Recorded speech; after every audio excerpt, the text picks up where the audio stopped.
गणेश जी की कहानी। एक बुढ़िया थी, वह बहुत ही गरीब और अंधी थी। उसके एक बेटा और बहू थे।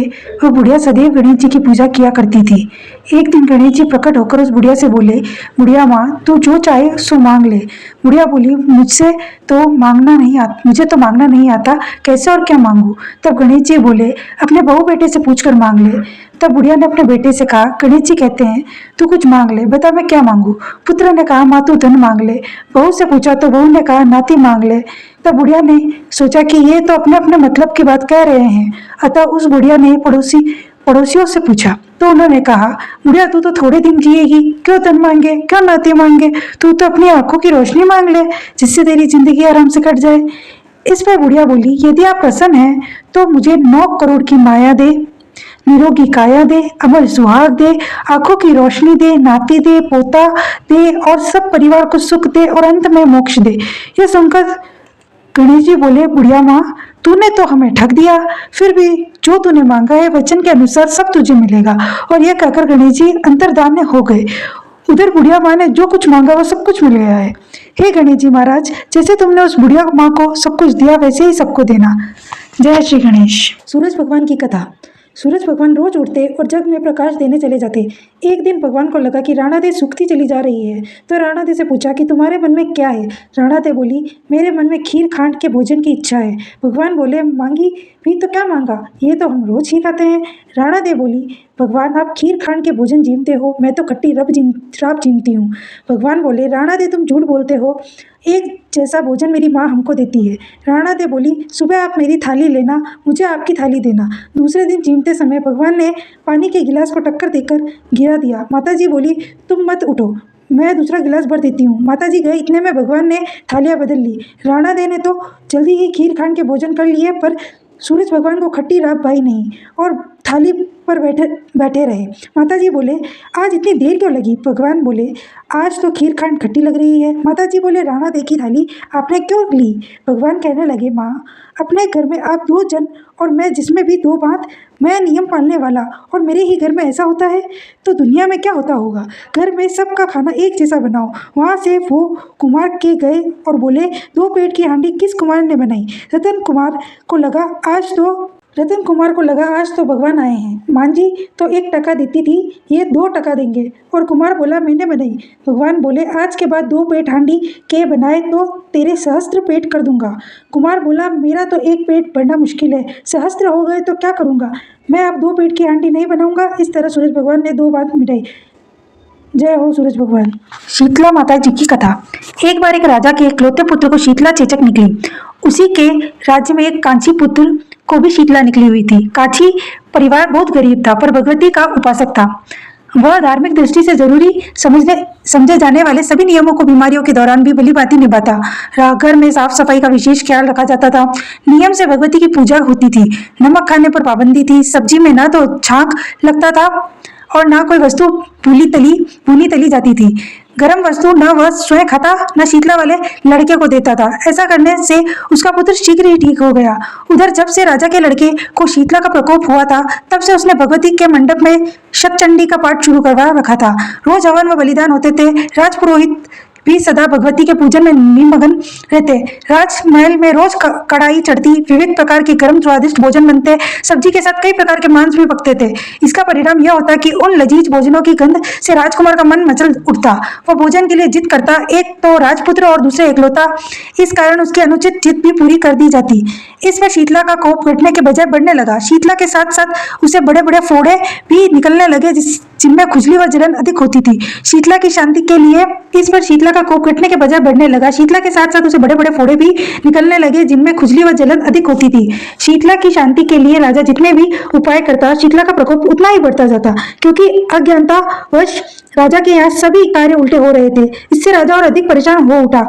उसकी समझ में नहीं आ रहा था कि इतना सब होने के बाद भी शीतला का प्रकोप शांत क्यों नहीं हो रहा है। एक दिन राजा के गुप्तचरों ने उन्हें बताया कि कांची पुत्र को भी शीतला निकली थी, पर वह बिल्कुल ठीक हो गया है। यह जानकर राजा सोच में पड़ गया कि मैं शीतला की इतनी सेवा कर रहा हूँ, पूजा व अनुष्ठान में कोई कमी नहीं है, पर मेरा पुत्र अधिक रोगी होता जा रहा है, जबकि कांची पुत्र बिना सेवा पूजा के ही ठीक हो गया। इसी सोच में उसे नींद आ गई। श्वेत वस्त्रधारिणी भगवती ने उसे स्वप्न में दर्शन देकर कहा, हे राजन, मैं तुम्हारी सेवा अर्चना से प्रसन्न हूँ, इसलिए आज भी तुम्हारा पुत्र जीवित है। इसके ठीक न होने का कारण यह है कि तुमने शीतला के समय पालन करने के योग्य नियमों का उल्लंघन किया है। तुमने ऐसी हालत में नमक का प्रयोग बंद करना चाहिए था। नमक में से रोगी के फोड़ों में खुजली होती है। घर की सब्जियों में झोंक नहीं लगाना चाहिए, क्योंकि इसकी गंध से रोगी का मन उन वस्तुओं को खाने के लिए ललचाता है। रोगी का किसी के पास आना जाना मना है, क्योंकि यह रोग औरों को भी होने का भय रहता है। अतः इन नियमों का पालन कर तेरा पुत्र अवश्य ठीक हो जाएगा। विधि समझाकर देवी अंतर्धान्य हो गई। प्रातः से ही राजा ने देवी की आज्ञा अनुसार सभी कार्यों की व्यवस्था कर दी। इससे राजकुमार की सेहत पर अनुकूल प्रभाव पड़ा और वह शीघ्र ठीक हो गया। इसी दिन भगवान श्री कृष्ण और माता देवकी का विधिवत पूजन करके मध्यकालीन से सात्विक पदार्थों का भोग लगाना चाहिए। ऐसे करने से पुण्य ही नहीं मिलता, बल्कि समस्त दुखों का भी निवारण होता है। दशामाता की कथा। राजा नल और रानी दमयंती की कथा। दशामाता की प्रमाणिक कथा के अनुसार प्राचीन समय में राजा नल और दमयंती रानी सुखपूर्वक राज्य करते थे। उनके 2 पुत्र थे। उनके राज्य में प्रजा सुखी और संपन्न थी। एक दिन की बात है कि उस दिन होली दशा थी। एक ब्राह्मणी राजमहल में आई और रानी से कहा, दशा का डोरा ले लो। बीच में दासी बोली, हाँ रानी साहिबा, आज के दिन सभी सुहागिनें महिलाएं दशा माता की पूजन और व्रत करती है तथा इस डोरे की पूजा करके गले में बांधती है, जिससे अपने घर में सुख समृद्धि आती है। अतः रानी ने ब्राह्मणी से डोरा ले लिया और विधि अनुसार पूजन करके गले में बांध लिया। कुछ दिनों के बाद राजा नल ने दमयंती के गले में डोरा बंधा हुआ देखा। राजा ने पूछा, इतने सोने के गहने पहनने के बाद भी आपने यह डोरा क्यों पहना है? रानी कुछ कहती इसके पहले ही राजा ने डोरे को तोड़कर जमीन पर फेंक दिया। रानी ने उस डोरे को जमीन से उठा लिया और राजा से कहा, यह तो दशा माता का डोरा है, आपने उनका अपमान करके अच्छा नहीं किया। जब रात्रि में राजा सो रहे थे तो दशा माता स्वप्न में बुढ़िया के रूप में आई और राजा से कहा, हे राजा, तेरी अच्छी दशा जा रही है और बुरी दशा आ रही है। तूने मेरा अपमान करके अच्छा नहीं किया। ऐसा कहकर बुढ़िया दशा माता अंतर्ध्यान में हो गई। अब जैसे तैसे दिन बीतते गए, वैसे वैसे कुछ ही दिनों में राजा के ठाट बाट, हाथी घोड़े, नाव, लश्कर, धन धान्य, सुख शांति सब कुछ नष्ट होने लगे।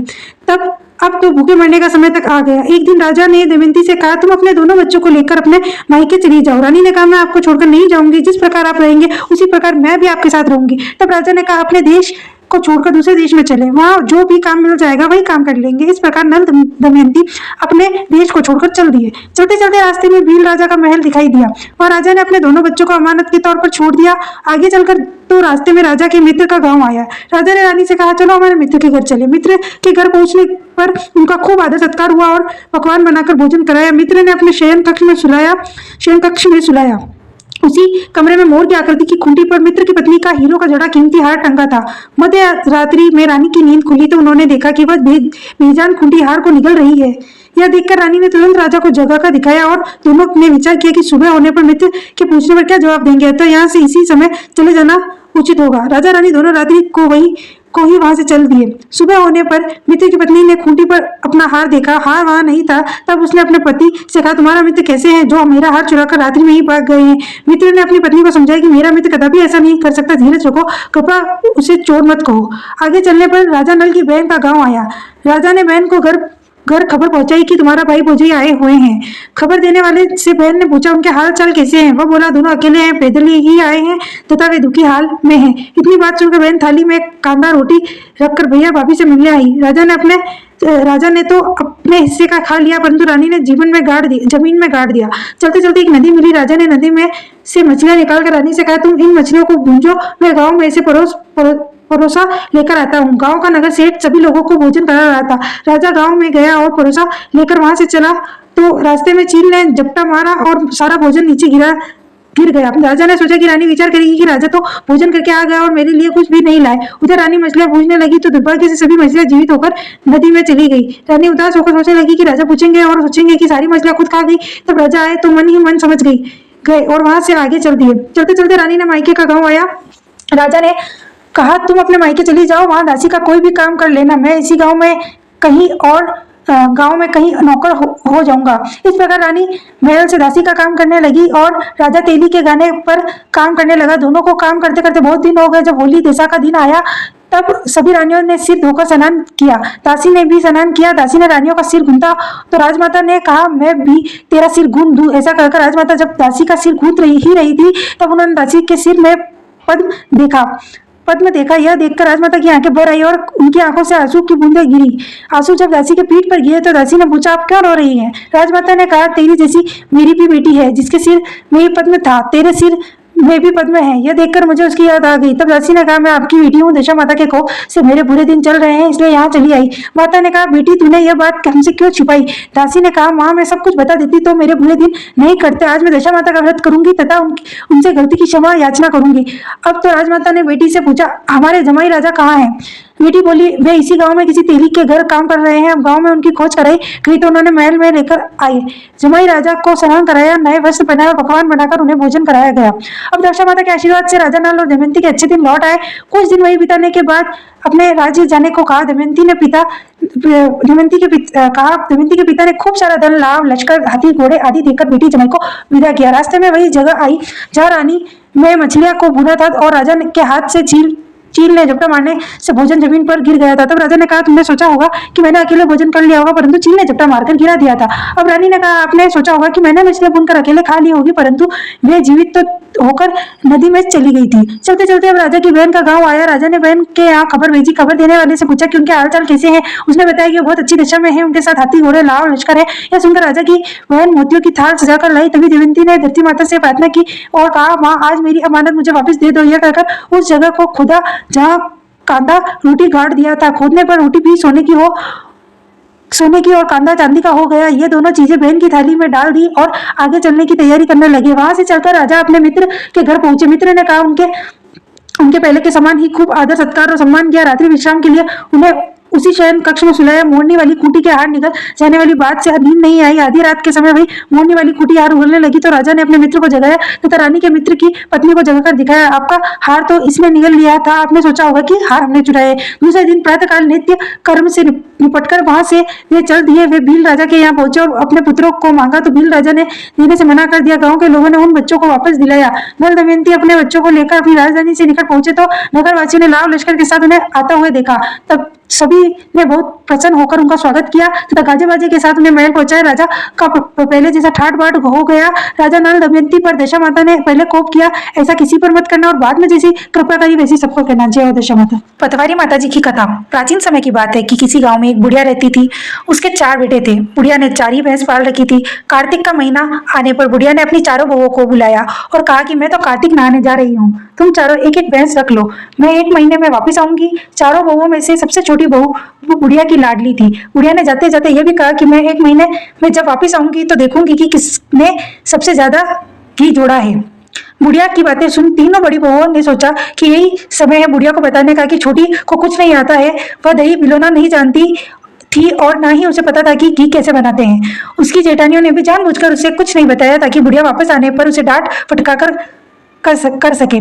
तीनों जेठानियां घी बनाने में जुट गई, लेकिन छोटी बहू को कुछ नहीं आता था तो वह सारे दूध दही को पीपल की पतवारी में गिरा देती। मन में यह बोली थी। महीना पूरा होने पर तीनों जेठानियों ने एक एक डिब्बा घी का भरकर रख लिया। छोटी बहू ने जरा सा भी घी नहीं निकाला था। वह तो सारा दूध दही पीपल की पतवारी पर गिराती थी। बुढ़िया के आने की खबर वह पतवारी माता से कहती है कि मैं क्या करूं, मैंने तो सारा दूध दही यहाँ गिरा दिया है।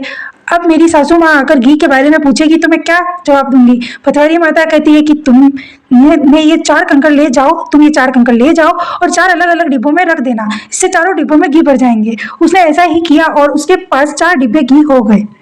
अब सासू माँ घर आई तो आते ही उसने चारों बहुओं को कहा कि लाओ अपना अपना घी दिखाओ कि किसी ने कितना घी जोड़ा है। तीनों जेठानी अपना घी का डिब्बा ले आई और मन ही मन खुश होने लगी कि अब छोटी बहू सास से डांट पड़ेगी।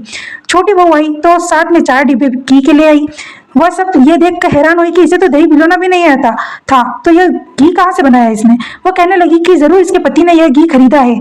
इस पर छोटी बहू ने कहा कि मुझे तो कुछ नहीं आता था और ना ही मुझे किसी ने बताया कि किस तरह से दही भिगोकर घी बनाया जाता है। मैं तो सारा दूध पीपल से सींच देती थी और दही पतवारी पर चढ़ा देती थी। यह तो पतवारी माता की कृपा का प्रभाव है। छोटी बहू की सारी बात सुनकर सारी बहुओं ने कहा कि अगर पतवारी माता को सींचने से इतना अधिक पुण्य मिलता है तब तो हम भी अगले साल उसे सींचेंगे और कार्तिक नहाएंगे। हे पतवारी माता, जैसे आपने छोटी बहू की सुनी वैसे ही आप सभी की सुनना। जय हो पतवारी माता। दिहाड़ा बाबजी की कथा। दशा माता और दिहाड़ा बाबजी की कथा। दशा माता और दिहाड़ा बाबजी की कथा। एक ब्राह्मण नित्य भिक्षा मांगकर जीवन यापन करता था। उसकी आजीविका का एकमात्र यही साधन था। वह एक गांव जाता तब भी 1 सेर बाजरी लाता और 4 गांव जाता तब भी 1 सेर बाजरी लाता। ऐसे करते करते बहुत समय गुजर गया। एक दिन ब्राह्मणी बोली, पति देव, आप 1 गाँव जाते हैं तब भी 1 सेर बाजरी लाते हैं और 4 गाँव जाते हैं तब भी 1 सेर बाजरी लाते हैं। ऐसे तो कैसे काम चलेगा। अब बच्चे भी बड़े हो रहे हैं, आप थोड़ा आगे और क्यों नहीं जाते जिससे कोई नई चीज मिले। ब्राह्मण को पत्नी की बात सही लगी। दूसरे तीसरे दिन जल्दी उठकर पत्नी ने खाना बनाकर साथ बांध दिया। ब्राह्मण जल्दी सुबह ही निकल गया। ब्राह्मण चलता गया, चलते चलते जंगल आ गया। उसे कुछ नहीं मिला। वह एक मंदिर में पीपल के पेड़ के नीचे बैठ गया। खाना खाया। वहाँ माताजी और दियाड़ा बाबूजी चौपड़ पासा खेल रहे थे। माताजी ने कहा, हमारी जीत हार की साख कौन भरेगा? तो दियाड़ा बाबूजी ने पूछा, ब्राह्मण, हमारी जीत हार की साख भरेगा क्या? तो ब्राह्मण ने हाँ भर ली और खेल देखने लगा। उसने सोचा, माताजी तो इतने सारे गहने पहनी है, कुछ ना कुछ तो अवश्य देगी, मुझे माताजी को जिताना चाहिए। और ब्राह्मण ने कहा, माताजी जीती है। माताजी ने प्रसन्न होकर ब्राह्मण को सोने की मुंदड़ी दे दी। ब्राह्मण ने सोचा, अब तो घर जाना चाहिए, समय भी बहुत हो गया है। ब्राह्मण घर जाने लगा। रास्ते में उसे प्यास लगी। वह एक बावड़ी के पास रुका, मुंदड़ी वही रख कर पानी पीने लगा। पीकर देखा तो मुंदड़ी नहीं थी, क्योंकि एक मछली मुंदड़ी निकल गई थी। ब्राह्मण चिंता करने लगा। उदास मन से घर आ गया। आते ही पत्नी ने पूछा, क्या लाए हो? ब्राह्मण ने नहीं कि मैं गर्दन हिला दी। ब्राह्मणी ने कहा, चिंता मत करो, कल फिर जाना, कुछ ना कुछ तो अवश्य मिलेगा। ब्राह्मणी जल्दी उठी और ब्राह्मण के लिए पूड़ी बनाकर बांध दी। ब्राह्मण उसी मंदिर में गया। पीपल के पेड़ के नीचे बैठा, पूड़ी खाई। वहां माताजी और दियाड़ा बाबूजी चौपड़ पासा खेल लिया। माताजी ने कहा, हमारी जीत हार की साख कौन भरेगा? तो दियाड़ा बाबूजी ने पूछा, ब्राह्मण, हमारी जीत हार रही साख भरेगा क्या? तो ब्राह्मण ने कहा, हाँ भरूंगा। खेल देखने लगा। उसने सोचा, माताजी के कल अंगूठी दी थी तो वो तो खो गई, पर माताजी आज भी कुछ तो देगी, मुझे माताजी को जिताना चाहिए। और ब्राह्मण ने कहा, माताजी जीती है। माताजी ने प्रसन्न होकर ब्राह्मण को हीरे से जड़ित कंगन दे दिए। ब्राह्मण ने सोचा, आज तो मैं रास्ते में कहीं नहीं रुकूंगा, सीधा घर जाऊंगा। ब्राह्मण घर पहुंचा। ब्राह्मणी पानी लेने गई हुई थी। ब्राह्मण ने कंगन चूल्हे के पीछे रखे और बाहर चौपाल पर चला गया। इतने में एक पड़ोसन चूल्हे की आग लेने आई। उसने देखा घर में कोई नहीं है। वह चूल्हे के पीछे रखे कंगन भी ले गई। ब्राह्मणी पानी लेकर आई। ब्राह्मण भी आ गया। ब्राह्मणी बोली, क्या लाए? पति ने कहा, चूल्हे के पीछे देखा तो कुछ भी नहीं था। उसने सोचा, आज कंगन कहाँ चले गए? उसने ब्राह्मणी को मना कर दिया। ब्राह्मणी नाराज हुई, पहले एक से बाजरी तो लाते थे, अब तो कुछ नहीं ला रहे हैं, अब क्या करूं? कल और जाना, कुछ तो मिलेगा। ब्राह्मणी पड़ोसन से उधार आटा लाकर तीसरे दिन ब्राह्मण के लिए पूड़ी बना दी। ब्राह्मण सुबह जल्दी चला। उसी दिन मंदिर में जल्दी चला गया। पूड़ी खाई। वहां माताजी और दियाड़ा बाबूजी चौपड़ पासा खेल लिया। माताजी ने कहा, हमारी जीत हारी साख कौन भरेगा? तो दियाड़ा बाबूजी ने पूछा, ब्राह्मण, हमारी जीत हारी साख भरेगा कहीं? तो ब्राह्मण ने हाँ भर ली और खेल देखने लगा। उसने सोचा, माताजी कल सोने की कंगन दिए थे तो वो घर से ही कोई ले गया, और माताजी आज भी कुछ ना कुछ तो देगी, मुझे माताजी को जिताना चाहिए। और ब्राह्मण ने कहा, माताजी जीती है। माताजी के प्रसन्न होकर ब्राह्मण 1.25 लाख का हार दे दिया। ब्राह्मण घर पहुंचने ही वाला था, इतने में ही चिल्लाई और 1.25 लाख का हार ले गई। ब्राह्मण चिंता करने लगा, आज 3 दिन हो गए हैं, कुछ मिला तो मिला, वह भी लूट गया। अब मैं ब्राह्मणी को क्या बोलूंगा? घर आया। ब्राह्मणी ने पूछा, आज कुछ मिल गया क्या? ब्राह्मण ने नहीं कहा। ब्राह्मणी ने कहा, क्या बात है, मुझे सारी बात बताओ। ब्राह्मणी जिद करने लगी। तो ब्राह्मण ने सारी बात बताई। एक माताजी और एक दियाड़ा बाबूजी चौपड़ पासा खेले हैं, मैंने जीत हारी साख भरनी है, साख भरी। माताजी खुश होकर मैंने मुंदड़ी, सोना कंगन, 1.25 लाख हार दियो है और सारी बात पत्नी को बताई है। कहा, आप कल फिर जाना। और दियाड़ा बाबूजी ने जीता, जो नर की कमाई से में ही रीत सिद्ध होती है, नारी की कमाई में नहीं। ब्राह्मणी फिर पड़ोसन के उधर आटा लाकर चौथे दिन फिर ब्राह्मण के लिए पूड़ी बना दी। ब्राह्मण सुबह जल्दी चला गया। उसी मंदिर में गया, पूड़ी खाई। वह माताजी और दियाड़ा बाबूजी चौपड़ पासा खेल रहा। माताजी ने कहा, हमारी जीत हारी साख कौन भरेगा? तो दियाड़ा बाबूजी ने पूछा, ब्राह्मण, तू हमारी जीत हारी साख भरेगा कहीं? तो ब्राह्मण हाँ भरी दीदी है। वह सोच रहा था कि दियाड़ा बाबूजी के पास तो देने के लिए कुछ भी नहीं है, पर ब्राह्मणी ने कहा है तो आज मैं ये भी दियाड़ा बाबूजी को ही जीताऊंगा। खेल पूरा हुआ ना। ब्राह्मण बोला है, आज तो दियाड़ा बाबूजी जीतिया है। तो दियाड़ा बाबूजी ने कहा, ब्राह्मण, आज तो तेरे फैसले में चूक हो गई। ब्राह्मण बोला, नहीं बाबूजी, आज तो आप ही जीतिया। हाँ। तब दियाड़ा बाबूजी ने 1 टका ब्राह्मण को दे दिया है। ब्राह्मण ने सोचा, इससे तो कुछ नहीं आएगा। ब्राह्मण वहां से घर जाने को गया और 1 टका वही रख कर पास ही एक मंदिर में जाकर बैठ गया। ब्राह्मणी घर आती दिखती है, चील 1.25 लाख का हार गिरा कर चली गई। पड़ोसन आती है और कहती है कि ये ले ब्राह्मणी, तेरे कंगन में एक दिन तेरे से मजाक करने के लिए ले गई थी, पर तूने तो लेने ही नहीं आई। ब्राह्मणी ने कंगन ले लिया। एक मछली वाली आई और मुंदड़ी दे गई। ब्राह्मणी कंगन बेच के बहुत सारे खाने पीने के सामान ले आई और लापसी चावल बनाकर बच्चे को बोली, जाओ पिताजी को बुलाकर लाओ। बच्चे पिताजी को बुलाकर लाए। ब्राह्मण ने सोचा, आज तो मेरी खैर नहीं, पर घर तो आना ही था। सो घर आ गया। आकर देखता है, चीज कोने में दियाड़ा बाबूजी का दिया टका डाला था, वहां हीरे मोती जगमगा रहे हैं। ब्राह्मणी बोली, अबे तो दियाड़ा बाबूजी और माताजी की कृपा से अन्न धन भंडार भरे हैं। ब्राह्मण परिवार सहित दियाड़ा बाबूजी व दशा माता का पूजन का धन्यवाद किया है। माताजी दियाड़ा बाबूजी, जैसे आपने ब्राह्मणी के अन्न धन के भंडार भरे, वैसे सबके भंडार। जय बोलो दियाड़ा बाबूजी की जय। तुलसी माता की कथा। एक कन्या थी, जब वह थोड़ी बड़ी हुई और उसको समझ आने लगी, तब से वह तुलसी माता जी की पूजन करने लगी। उसके प्रतिदिन का नियम था कि तुलसी माता का पूजन करने के बाद ही खाना खाती थी। जब वह कन्या शादी के लायक हुई, तब उसके माता पिता ने उसकी शादी करवा दी। कन्या को उसके माता पिता ने दहेज में भी एक तुलसी का गमला दिया। ससुराल में वह प्रतिदिन सवेरे उठते ही पूजा करती थी, फिर उसके बाद ही खाना खाने बैठती थी। उसकी दो जेठानियां थी, वो दोनों उसका मजाक उड़ाती थी कि बड़ी नियम धर्म वाली बनती है। उन दोनों को उससे बहुत ईर्ष्या होती थी, इसलिए वो दोनों तुलसी जी का गमला भी छुपा देती थी। वह कन्या बड़ी मुश्किल से गमला ढूंढ कर लाती थी, अच्छे से पूजन करती थी और फिर खाना खाती थी। वह गमला ढूंढ कर ले आती तो एक दिन तो उसकी जेठानियों ने क्या करा कि गमला ही दूर फेंक दिया। कन्या ने खूब ढूंढा पर उसे गमला नहीं मिला। वह बहुत ही परेशान हो गई। उस दिन तो उसने खाना भी नहीं खाया। उसका नियम जो था, उस कन्या की सच्ची भक्ति देख तुलसी माता उससे बहुत प्रसन्न हो गए और उसने उसके कमरे में तुलसी माता का गमला प्रकट हो गया। अगले दिन सुबह जब वो उठी तो क्या देखती है कि उसके खाट के चारों कोनों पर तुलसी माता का गमला आ गया है। यह देखकर वह तो बहुत प्रसन्न हो गई कि अब मेरी तुलसी माता को कोई चुरा नहीं सकेगा। पूजन करने के लिए भी कहीं और जाना नहीं पड़ेगा और कोई मेरी तुलसी माता को फेंक भी नहीं सकेगा। वह तो जल्दी से उठकर स्नान करती है और तुलसी माता की पूजन कर लेती है। जब वह खाना खाने बैठी तो उसकी जेठानियां मजाक उड़ाने लगी कि देवरानी का नियम धर्म पूरा हो गया। उससे पूछती है कि तुलसी जी की पूजा कर ली क्या? देवरानी धीरे से बोलती है, हाँ हाँ कर ली। जेठानियां बोलती है, कहाँ से कर ली पूजा, गमला तो फेंक दिया था। देवरानी कहती है कि देख लो मेरे कमरे में खाट पर तुलसी जी लग रही है। जेठानियां बहुत शर्मिंदा हुई और बोली कि देवरानी तेरे भक्ति सच्ची है, हमने तुझे बहुत परेशान करा, हमें माफ कर दे। देवरानी उन्हें माफ कर देती है। जय हो तुलसी माता। धरती माता की कहानी। एक माँ थी, उसके एक बेटी व एक बेटा, दोनों छोटे छोटे थे। माँ गरीब थी, वह मजदूरी करके अपना गुजारा चलाती थी। धीरे धीरे बच्चे बड़े होने लगे, बेटी शादी के योग्य होने लगी, माँ बूढ़ी हो गई। माँ ने बेटे से कहा, बेटा तेरी बहन बड़ी हो गई है, तो तुम्हारे जैसा घर वह देखकर उसकी शादी कराना। ऐसा कहकर माँ तो कुछ दिनों में मर गई।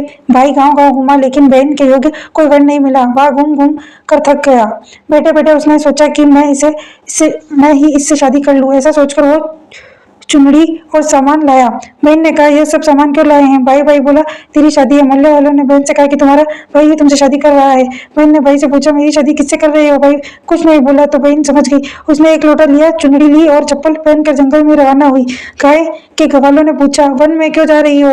वह कुछ नहीं बोली। वन में जाकर धरती माता को पुकारने लगी और बोली, हे माँ, तू ही मेरी लाज रखना, नहीं तो अन्याय हो जाएगा। मैं क्या करूँ? मुझे अपनी गोद में ले लो, नहीं तो यहाँ पर मर जाऊंगी। धरती माँ फटी तो बहन ने एक तरफ लोटा, चुनरी, चप्पल रख दिए और वह धरती में जाने लगी। इतने में दौड़ता हुआ भाई वन में आया और ग्वाला से पूछा कि उसकी बहन किस तरफ गई। ग्वालों ने कहा, तेरी बहन उधर गई है। वह बहन बहन पुकारता हुआ और तो बहन धरती माँ के अंदर समा रही थी। थोड़े बाल बाहर दिख रहे थे। उसने बहन के बाल मुट्ठी में पकड़े और रोने लगा, बहन तू सत के लिए धरती माँ की गोद में समा गई। मेरी बुद्धि भ्रष्ट हो गई थी। माँ का वचन निभाने के लिए मेरे जैसा कोई वर नहीं मिला, इसलिए ऐसा विचार आया। पर धरती माँ ने सत्य के लिए बेटी को अपने में समा लिया। जो बाल बाहर थे वो दब गए। इसलिए औरत कहानी सुनती है और लोटा, चप्पल, चुनरी, एक बर्तन में हरे मूंग, एक लड्डू कुंवारी कन्या को देगी, उसको धरती माता सुखी रखेगी। जय धरती माता। विश्राम देवता की कहानी। जाटका बाटका की कहानी। विश्राम देवता किसी गांव में एक बाटका व एक जाटका रहता था। दोनों में परम मित्र थे। एक बार जाटका अपनी बहन के घर जाने को तैयार हुआ तो बाटका अपनी ससुराल जाने को तैयार हुआ। दोनों साथ चल पड़े तो रास्ते में रुककर एक तालाब की पार पर बैठ गए। जाटका ने बाटका से कहा कि नगर बसेरा कर लेते हैं। इस पर बाटका बोला कि तू ही नगर बसेरा कर ले, मैं तो अपनी ससुराल जा रहा हूँ, वहां खूब खातिर होगी मेरी, तू कर ले नगर बसेरा। जाटका वही तालाब की पाल पर बैठे पानी की घंटी और चावल की पोटली लेकर नगर बसेरा करने लगा। नगर बसेरा करने के साथ जाटका कहने लगा कि नगर बसेरा जो करे सो मन के धोवे पाप, ताता मांडा ताप सी देगी मेरी माए, माँ देगी माव सी देगी द्वारका का वास, मीठा मीठा घास वैकुंठा का वास, 5 कुटली छठी रास मेरा जीवड़ो श्री कृष्ण के पास, डालू पानी हो जाएगी झट से निकल जाए मेरा जीव। यह सब करा के वह जाटका बहन के पास चल पड़ा। जाटका की बहन ने भाई का खूब मान सम्मान किया, बहुत बातें की, भाई की पसंद का भोजन जिमाया। इधर बाटका अपने ससुराल पहुंचा तो वहां आग लगी हुई थी। आग बुझाने वह भी लग गया, जिसमें हाथ मुंह भी काले हो गए और खुद भी थोड़ा झुलस गया था। रोटी ना पानी के लिए ही किसी ने पूछा भी नहीं। बाटका भूखा प्यासा वहां से निकल गया। शाम को दोनों फिर घर की ओर चल पड़े और रास्ते में मिल गए और एक दूसरे को हाल पूछा। बाटका बोला कि मेरे ससुराल में तो आग लगी हुई थी, आग बुझाते मैं खुद काला हो गया, ना रोटी मिली ना पानी। जाटका बोला मेरी तो बहुत खातिर हुई। फिर बोला कि मैंने कहा था ना कि नगर बसेरा कर ले, अब कर ले। लेकिन बाटका ने फिर मना कर दिया, कहने लगा कि तेरी मासी है, पता नहीं रोटी दे या ना दे, तेरी तो मेरी माँ है, दही की चुचली चूरमा छुंचली चूरमा का पेड़ा जरा मिलेगा। बाटका ने फिर नगर बसेरा नहीं किया, जाटका ने कर लिया। नगर बसेरा तो करे सो मन के धोवे पाप, ताता मांडा तापसी देगी मेरी माए माँ देगी मावसी, देगी द्वारका का वास, मीठा मीठा घास भेकुंडा का वास, 5 कुंटली छठी रात मेरा जीबड़ो जीबड़ो श्री कृष्ण के पास, डालू पानी हो जाएगी झट से निकल जाए मेरा जीव, कर के वह सब चल पड़ा। घर पहुंचते ही जाटका की मासी ने बहुत लाड प्यार किया। उधर बाटका घर गया तो उसकी भैंस खो गई थी। आप बाप एक लाठी रखे तो दूसरी उठाए और कहने लगा कि ससुराल गया तो आग लगा दी, अब यहाँ आया तो भैंस खो दी। बाप ने कहा कि पहले भैंस लेकर आ तभी रोटी पानी मिलेगी।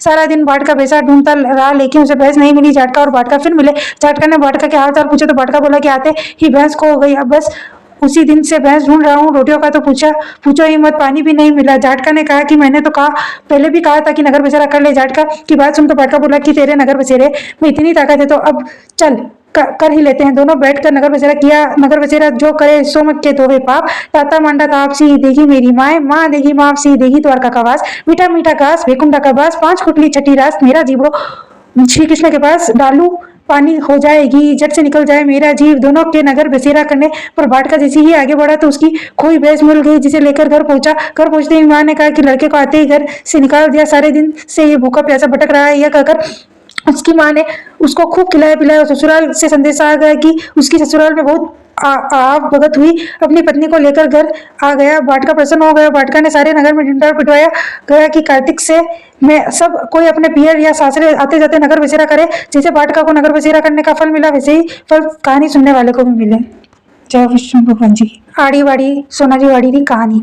आड़ी वाड़ी सोनारी बाड़ी जी में बैठी कन्या कमाई, काई पूजे दशा माता दियाड़ा बाबजी री बाड़ी पूजे, शीतला माता री बाड़ी पूजे, गोदरी री बाड़ी पूजे, राणा दे जी सूरज भगवान री बाड़ी पूजे, गजानन जी री बाड़ी पूजे, पतवारी माता री बाड़ी पूजे, देवी री बाड़ी पूजे, चंद्रमा री बाड़ी पूजे, शनि महाराज जी री बाड़ी पूजे, महादेव जी री बाड़ी पूजे, धर्मराज जी री बाड़ी पूजे, नाग देवता जी री बाड़ी पूजे, बुद्ध आटम री बाड़ी पूजे, शामता देवता री बाड़ी पूजे, चौथ माता री बाड़ी पूजे, हनुमान जी री बाड़ी पूजे, बृहस्पति जी री बाड़ी पूजे, आस माता री बाड़ी पूजे, अमावस माता री वाड़ी पूजे, लक्ष्मी माता री वाड़ी पूजे, संतोषी माता री वाड़ी पूजे, एकादशी माता री वाड़ी पूजे, पोपाबाई री वाड़ी पूजे, कुल देवता री वाड़ी पूजे, पितृ देवता री वाड़ी पूजे, 33 करोड़ देवी देवता री वाड़ी पूजे। वाड़ी पूजा काई होवे, अन्न होवे, धन होवे, लाभ होवे, लक्ष्मी होवे, सुख होवे, संपत्ति होवे, राज होवे, पुत्र होवे, परिवार होवे, 9 दोहिता होवे, 15 पोता होवे, पोता बहू राधी राह दोहिता बहू राधी, खीर खाटी लागे, खीर मीठी लागे, राग चढ़ी चढ़ाई लेके आई, दशा माता टूटी काई दे, गौरक कामा रो वेश दे, पगा में बिछिया दे, माता टिको दे, मोड़नी वाली नथ दे, बा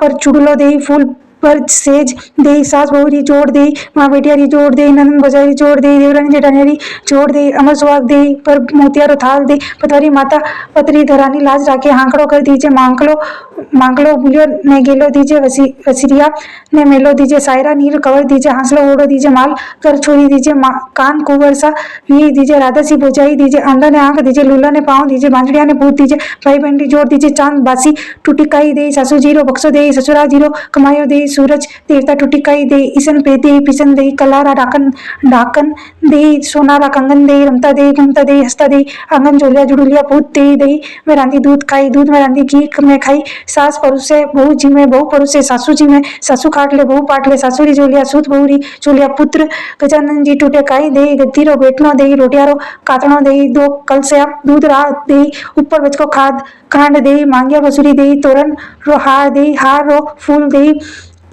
गाई रो खूणो दे, कोठी रो सबड़को दे, पापड़ रो पलको दे, लापसी रो लसको दे, खाटा रो सबड़को दे, 2 रोटी गेहूं की दे, ऊपर बचको भात दे, परोसन वाली हसी दे, जाने फूल गुलाब री पोड़न वाली हसी दे, जाने चंदा चौकर सी, धरती माता टूटिकाई दे, जोलिया जुड़ुलिया भूत दे, अमर सुहाग दे, धर्मराज टूटिकाई दे, बेटी जमाई जोड़ दे, रत्नारा भंडार दे, शनि भगवान टूटिकाई दे, सुख शांति दे, विश्राम देवता टूटिकाई दे, संग सहेलिया साथ दे, पोपाबाई टूटिकाई दे, विष्णु भगवान चरणा में वास दे, तुलसा माता टूटिकाई दे, छटके 4 दे, पटके मौत दे, कृष्णा जी रो कंदो दे, राम लक्ष्मण री आशीष दे, लुमड़िया जी टूटिकाई दे, भूरिया पीटा दे, 4 दरवाजा रो धर्म दे, हर हर करतो जीवड़ो आयो, 4 घड़ी काम री, 1 घड़ी राम री, फिर तो ब्राह्मण आयो, थारे कई घरे कई बात करे, मारा घरे दशा माता दियाड़ा बाबजी री, शीतला माता बोधरी श्री राम लक्ष्मण सीता माता री, तुलसा जी री, 33 करोड़ देवी देवता री बात का आ बात मने पने